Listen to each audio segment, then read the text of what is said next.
Hi there. Welcome to Claude Code Enterprise Development. In this video, we're going to take a look at MCP servers. So MCP servers are programming interfaces that are accessible to us through a particular protocol, in this case, the Model Context Protocol. And they act as a bridge between Claude or any other agent and another programming interface. It's essentially like a thin wrapper around an existing API that wraps any functionality with a tool call and description so that an agent like Claude can understand what the API has accessible in terms of tools, and then Claude can make calls to that tool itself.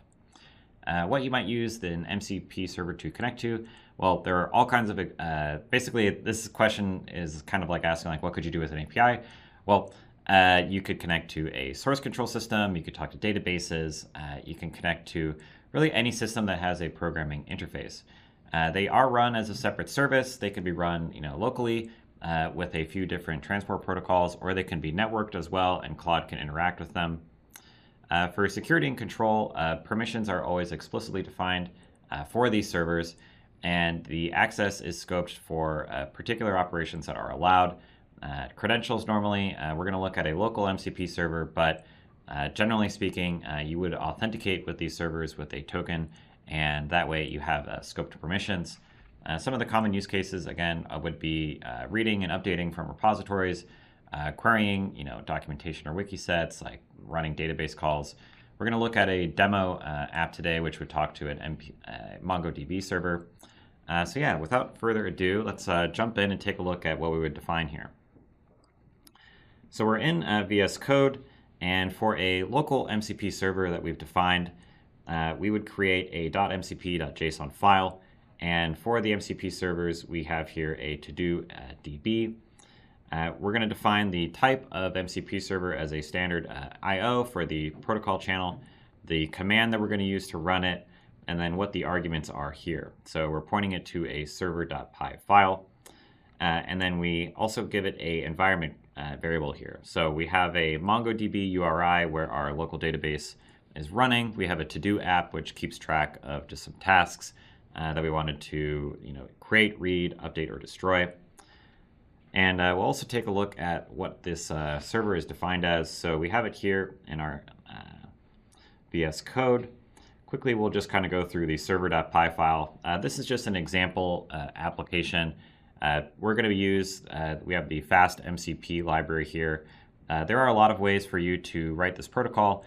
This is more just a broad strokes kind of general demonstration of what this would look like. Generally speaking though, so we have the definition of the MCP server itself. So it's called to-do MCP server.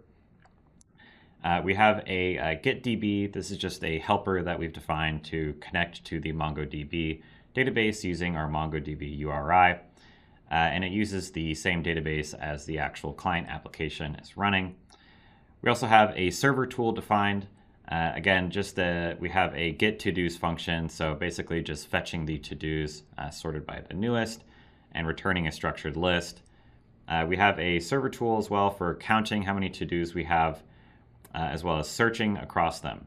And basically the way that this works is when this is called from a main environment, basically we'll just run the server and defining what the transport looks like. Notice again that we're not including any credentials directly in here. This is a common protocol, so if you were to set up your own local server for a MCP environment, use a get environment variable and you can define it here. We have an example as well, so we're looking at a MongoDB URI that we would use to connect. We've also shown just an example here of if you had a connection string for Postgres.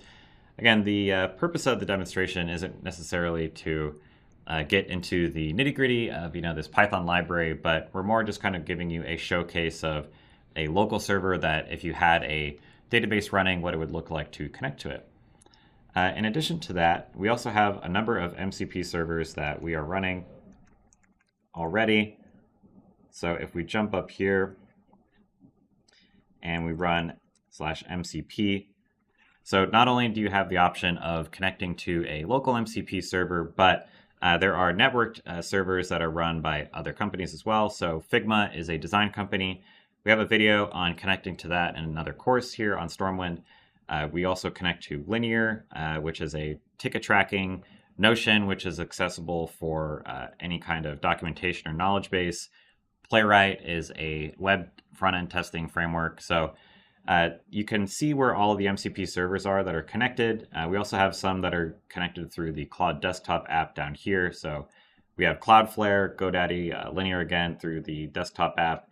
A number of the web service providers are launching MCP servers that are hosted every day. They'll use the exact same credentials when you authenticate to these. You'll add them by using the Claude MCP command. So if we come out of this, what that would look like is a Claude add. Claude MCP add. And generally speaking, if you're interested in looking for one of these MCP providers, they'll give you what the installation string is. And this will add the environment and pull it down from the Claude package. And it'll be accessible to you in your Claude CLI through the /MCP command. So that's a brief demonstration of not only a local, but what some of the external MCP servers are that are accessible to you. So thank you, and we'll see you in the next video.